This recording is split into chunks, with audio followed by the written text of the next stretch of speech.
So one of the things Corey Seager does when he brings the bat into the zone is he's got a really kind of tight move. So the red line here is showing his bat path, if you will. And yeah, look, it's very close to his body. It's very tight. It's very repeatable. However, it really doesn't get you to the ball any quicker than a little wider, more normal swing. And I'll get into that in a moment, but I want to bring up a line that is basically the pitch plane. It's descending from the pitcher at 8.5 degrees. Not sure if it's a two-seamer or slider or something, cutter, whatever. Let's move it down a little bit, maybe more so than an average fastball. The area in front of Seager's lead thigh, where you see this line trekking along the pitch plane, that's how long he's in the zone. Now, this isn't a short amount of time, right? It's a decent amount of time that he's in plane, but he doesn't get himself into plane, really, I guess, kind of in this neighborhood here. Meaning he's going to get a hit now, albeit to center field, left center. You know, he gets into contact. Maybe this ball's in center, right center. And if he catches it a little later where he's still on plane, he's going to drive it out to right field. So the downside to this is he doesn't get in plane till on plane with the pitch until kind of late, where his arms are out in front of him. I'd prefer to see it more back in this area here, kind of off his hip. And one of the indicators here is at impact, his right elbow is nowhere near his right side or as far back as we might want it. What I'd prefer Seager to do is if you just kind of took him from the shoulder pivot area and wheeled this elbow back, Corey Seager would be buying himself another foot to see the ball, basically taking 95 and making it 94. Now, that's not the end-all, be-all, but buy yourself a foot when you can, right? Is there any downside to that? No. In fact, his arms would be closer to his body. He'd be more connected, and that bat would be more stable. As your hands come out ahead of you, the bat becomes less stable. Now, you'll see, and I'm going to call this a disconnected position. You're going to see a lot of hitters in disconnected positions, good hitters with good swings. However, I think this is Seager's A1 swing because every time I looked at him and reviewed his swing, it looks like he's making contact out in front on purpose.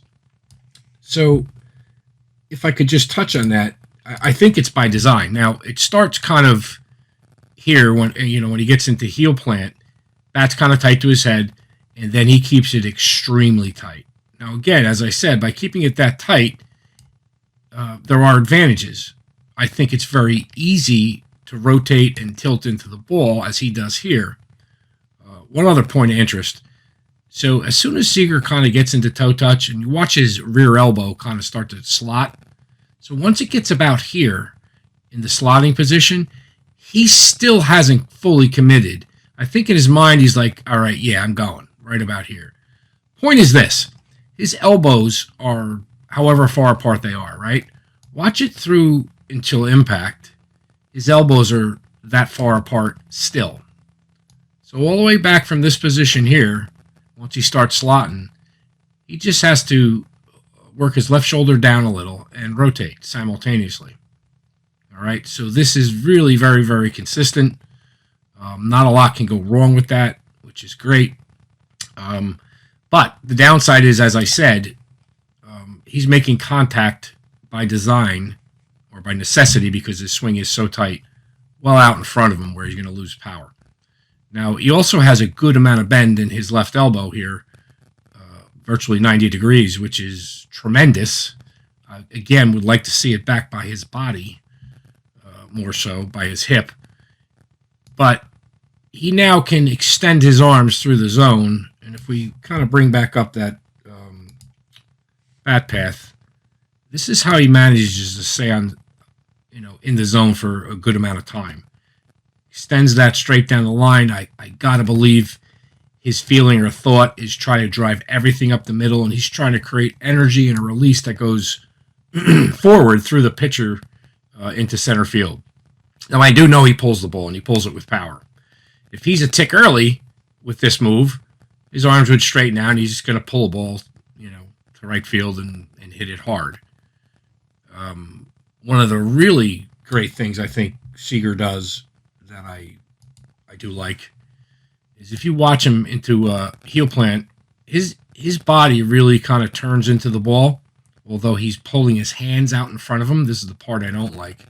I prefer this bat to be slotted more at this point and just rotate with that lead arm across his chest, the rear elbow here up against his hip or his side. This, to me, looks more like impact. Or if we cheat a couple frames, maybe this looks more like impact than when he truly gets there. But what he does really well with his body is he does not go backwards at all.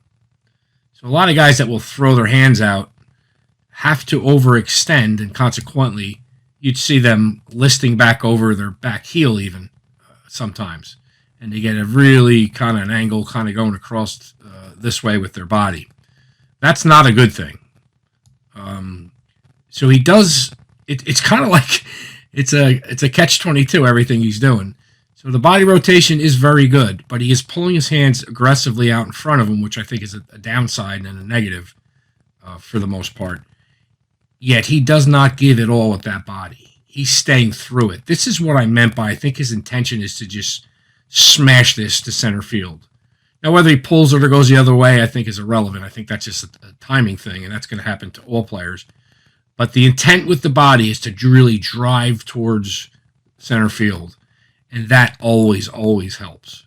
So good job there. Again, through impact, you'll see Seager's going to roll over pretty aggressively, and in a short amount of time, he gets that totally rotated. That's fine. That's not a flip. And I've often said this in the past. The rotation should happen because your arms should be relaxed enough that the rotation happens automatically. But that bat's in line with his left arm, more so. He's really not flipping it at all. He's just rotating, but he's got great intent and extension through towards center field. So let's take a look at the beginning of his swing and kind of what he's doing here. And it's surprising. Look, he's got a lot of power. He is big and strong, but for me to say that and write it off, well, he's just big and strong, that's why he hits home runs. That's a cop-out, right? So we got to find a reason other than being just pretty big and pretty strong. So he just basically is set up here. He's got his kind of elbows far apart, nothing special. He just picks up that foot and kind of strides gently towards the pitcher. Nice controlled move, not a lot of up and down in the head until he sinks into his legs. So this is pretty vanilla, right? What I don't see here that you will see in most power hitters is any sort of real stretch with that scap loading, his left elbow going back behind him, no sort of turn. He's pretty much in the same position with his shoulders as he was when he set up, minus just a touch of a turn. But he has not really coiled up very much at all at this point. Good wide stance, good wide base. Again, really looking very athletic. It's a very simple move from here, though. This is more what you would see in a kind of a non-power hitter, although Seager does have power. So gets that elbow starting to slot, and again, it's just rotate, pull the hands out in front, and bang. Good contact. So a little bit of a catch-22 with this guy. Clearly, he's a great hitter. Clearly, he has power. Does that mean he couldn't be better? No, he could be better. Everybody could be better, probably, if you broke it down. I don't think anybody has a perfect swing. The reason I do this, and look, I'm just pointing out to you, not a lot of stretch here, not a lot of shoulder turn. Doesn't seem to be too much hip coil. He's just got enough. All right, so he's not setting up to smash the ball, yet he does. Okay, I think he's a superior athlete. Again, he's big and strong. And keeping this swing simple is what works for him. All right. The lessons I would take from Seager is that when his head moves, again, into heel plant, it doesn't move after that. That's a good thing, right? So he gets into here, he's set, he's in his legs, and just watch the head doesn't move. And more importantly, the body does not give it all. He is driving this ball up the middle. If you have that intent and you practice off the tee like that, the pitch position is going to dictate where you go with it. But if your intent is up the middle and you're a little late, you're going to be able to go the other way, provided your bat's on plane. And if you're a little early, you're just going to pull it. So I really, really love this. Head straight over that knee, and again, doesn't go backwards at all. So, some good and bad, I think, in Corey Seager. Again, though, tremendous player. He's up on his toe here. That's good. He's doing a lot of good stuff.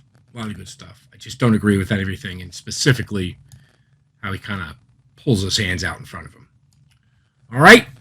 Hope you guys enjoyed that. Hope you learned a little something. Joe Colucci, thebaseballswing.com. Look forward to seeing you again.